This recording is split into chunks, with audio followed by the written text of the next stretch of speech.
my name is Mandy Napier from Mindset for Success. Now today I'm going to share 2 simple tips to help you get motivated and get into action, because we all know that we're driven by how we feel, and if we don't feel like tackling that project, we may procrastinate and then we waste time instead of achieving more of what we really want that will help us create our goals, feel accomplished, and live a more meaningful and purposeful life.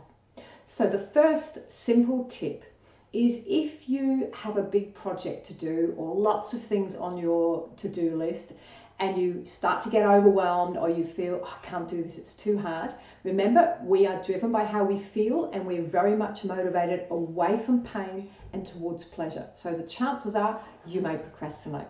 So break down your project into smaller steps. Specifically, write down the first 3 steps that you need to do to get going. Move everything else off your desk and focus on that first one. Tell yourself, just do it now. And when you've completed it, make it small, tick it off and have a celebration with yourself. You see, your goal is your brain is a goal-seeking organ, and it has no idea what type of goal, whether it's big or small. If you celebrate, your brain knows it's achieved something, and it will send you a shot of serotonin. It will make you feel better.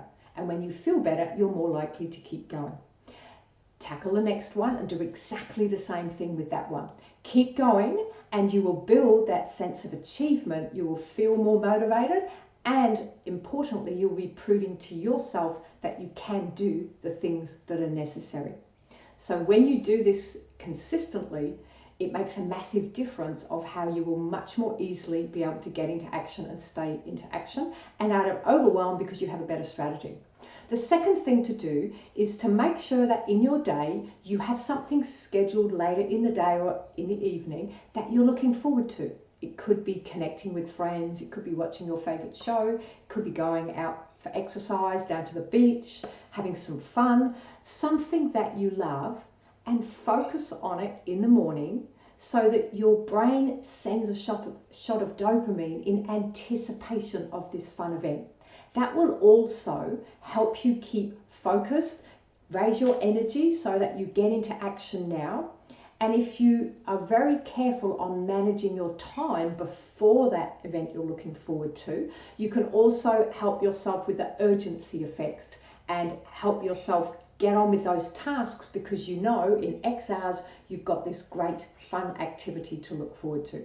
So simple tips that will help you hack your brain, use your own wonderful brain, which produces lots of chemicals to help you feel better, because as I said at the beginning, we are ultimately driven by how we feel. So part of the key is helping ourselves to feel good and taking action despite how we feel, and breaking things down so that we will take action because it doesn't feel too difficult. So I hope that was helpful. Please subscribe to my YouTube channel, and if you have any questions, you can reach out to me at my website, mindsetforsuccess.com.au. Thank you again. My name is Mandy Napier, Mindset for Success.